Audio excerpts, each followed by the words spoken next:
Hey, it's Josh from the Jestic Culinary team here. We're just going to go through fryer setup. So fryers on, out the box, unwrapped, ready to go. We're going to go into our level 1 programming by holding the temperature and the info button down at the same time. The first beep is perfect. We're at level 1. The passcode 1, 2, 3, 4. Product selection will be how we input products manually. We want to press the up arrow to go to fryer setup. Yes, we want to do it.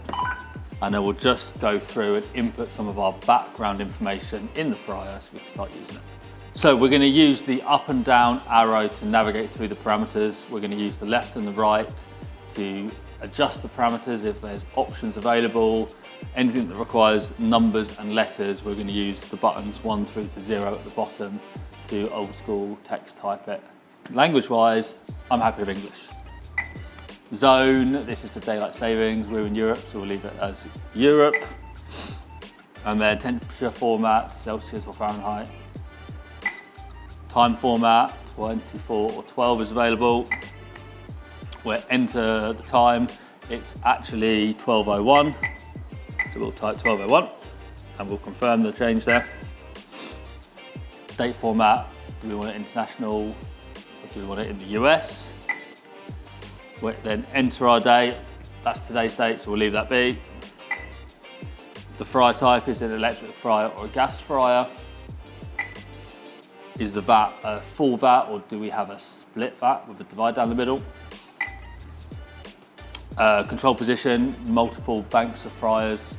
You know, you'd from left to right, 1 through to maximum of 4. Make sure that the controller's in the correct position here. Daylight savings, we're on European daylight savings as we input earlier. Serial number, we'll just make sure the serial number of the controller matches that of the fryer. If you're not sure, you can check on the inside of the door. And then what type of oil are we using, liquid or solid? This just adjusts the way that the fryer heats up at the start of the day. Polish time, this is for our end of the day clean. How long do we want the filter pump to be performing the polish cycle for?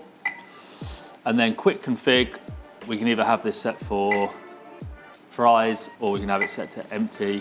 Empty means we can then use the rest of the timers down the bottom. Make sure we hit the confirm when we change that to empty though. And that's our fryer setup done. Any questions on how to go through that fryer setup or anything else Jestic, QSR related, get in touch at info@jestic.co.uk.